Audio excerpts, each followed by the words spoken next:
Ben McKee, West Rucker, Go Vols 24/7 here inside of Thompson Bowling Arena at Food City Center for the final time for the 24-25 season. You had senior day here against South Carolina. Tennessee wins 75-65. Tennessee didn't play its best basketball, and I think that's kind of out of sight, out of mind at the moment, because today was about celebrating Zakai Ziegler, Jemai Meshack, everything that they have done for the program, and also the other guys who were here for a year, Chaz Lanier, Darlinstone Dubar, Igor Milicic Jr., and even Grant Hurst, who was here for 2 years as a walk-on and will soon be getting into coaching. Yeah, I thought, in an interesting kind of way, Ben, I might write a column about this later, it felt like the game being a little bit grimy was kind of fitting in a way, because this is like, Meshack and Ziegler especially are guys who just, everything they got, man, they've earned from the mud in different ways, you know what I mean? And so it was kind of a bit of a slugfest, frustrating, things weren't quite going the way you wanted them to go, and they won. And that, in some ways, to me, was more indicative of their careers than like a 30-point route would have been, because they got the win. It wasn't always pretty as everyone wanted, and then in the end it was pretty comfortable. So to me it was kind of fitting, and yeah, I mean, you go 60-5 in your career at home, that's just a ridiculous number. Yeah, I mean, that's a stupid number, quite frankly, but Zakai had an interesting day, 1 point, but he also finished with 8 assists, I believe, and 7 of those assists came within the first 7-8 minutes of the game. He wasn't scoring per se or even really shooting the basketball early on, but his impact on the game was critical to start because of how he was setting up the offense and facilitating.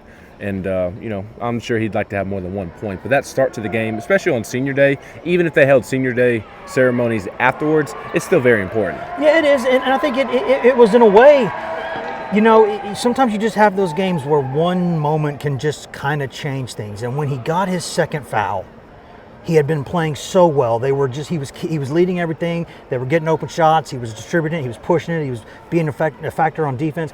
He was doing all the things that he's done here for years, right? And then he gets that second foul call. And both he and Colin Murray-Boyles got second foul calls that I didn't really think needed to be made, or third ones that didn't need to be made too. And so then after that, you're just, he gets the third foul early in the second half, and it's just nothing goes right for him after that second foul. He even missed free throws late, which he doesn't normally do.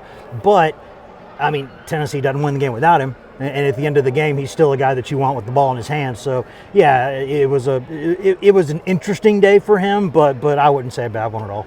No, Chaz Lanier had a great day. We know that for sure. 23 points, 20 of them in the second half, and again, as has kind of been the case in February into the start of March, it's more than just being a perimeter shooter. He's getting to the rim. He's facilitating at times. He's playing great defense, had a couple of steals today. He's getting on the glass. He has really improved as an overall basketball player during this season at Tennessee. He has, and I think there's one play, if you go back and look at it, I'm not sure if both of his steals came in the second half, but I know one of them did, and I thought it was one of the bigger plays of the game.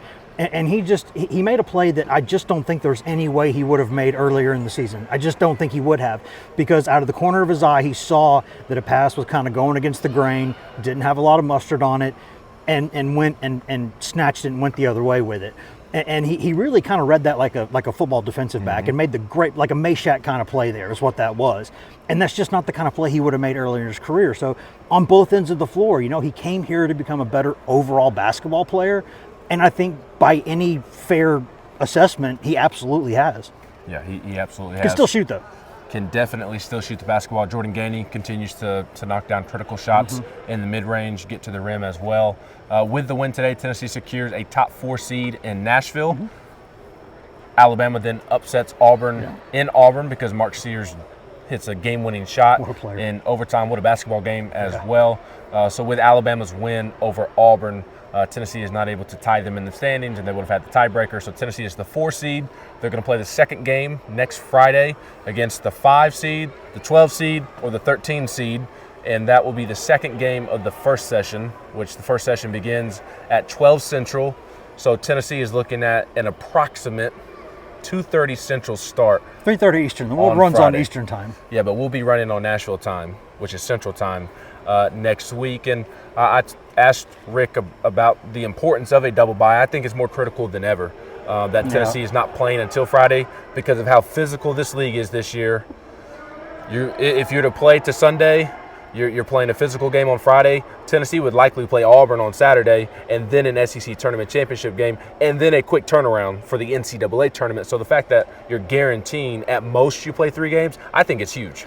It is, and we'll need like a longer case study over a number of years to really kind of see the impact of this, because this is the first year with 16, and it's really the best the league's ever been. So in terms of how much it matters, right? Basketball's such a fluky matchup kind of based thing at times that we need to see for a few years how important that is. But I think we can all see common sense wise that it looks like you would not want to play more games than you absolutely need to. Like, you want to win the tournament. It's a big thing, but it's not, unless you haven't won the thing in forever, it's not the biggest thing. Biggest thing is the tournament afterwards. So, but if you're Tennessee, now you might have to win the tournament in order to be a number 1 seed, because Alabama jumped back into the picture real quick with that win today. And now Tennessee doesn't get that Saturday game against Florida that maybe you win that game, and no matter what happens Sunday, you're in. But who would they likely play on Saturday? They would likely play Auburn, but then they'd have to go get Florida the next day too, probably, I think, or Bama. And so I if they win the SEC tournament, they're going to be a 1 seed. We think.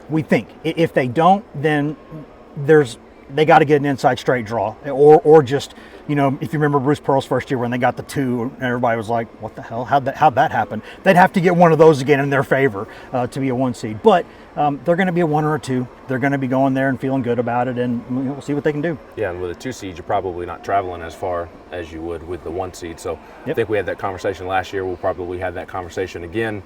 But in the short term, a great thing that Tennessee doesn't have to play until Friday, because last year, Tennessee-Alabama played 1 game in the SEC tournament. Who made it the furthest in the NCAA tournament? Tennessee and Alabama. So we'll see how it plays out this year for sure. We got all the Tennessee basketball coverage you need at GoVols247.com after a very fulfilling senior day on Rocky Top. He's Wes Rucker. I'm Ben McKee.